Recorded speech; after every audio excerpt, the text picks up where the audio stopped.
Hello friends, good morning. இன்றைக்கி Thursday ஆயாச்சு.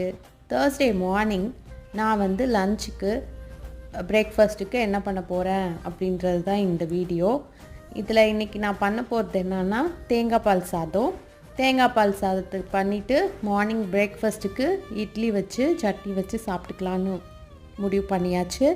அதுக்கப்புறம் நான் இந்த ஃப்யூச்சரா குக்கரில் தான் இன்றைக்கி குக் பண்ண போகிறேன். இந்த ஃப்யூச்சரா குக்கர் பார்த்திங்கன்னா விசில் விடக்கூடாது, விசில் வராது. ஆக்சுவலாக புசு புசுன்னு அடிக்க ஆரம்பிச்சிடும். இது ரொம்ப கேர்ஃபுல்லாக ஹேண்டில் பண்ணும். பட் சூப்பராக இதில் குக் பண்ணி முடிக்க முடியும். அடி பிடிக்காமல் மோஸ்ட்லி எடுத்துடலாம். இன்றைக்கி அதில் தேங்காய் பால் ரைஸ் வச்சுட்டு சைட் பை சைட் நம்ம மாவை அரைச்சி வச்சுருந்தோம், இட்லியை ஊற்றியாச்சு.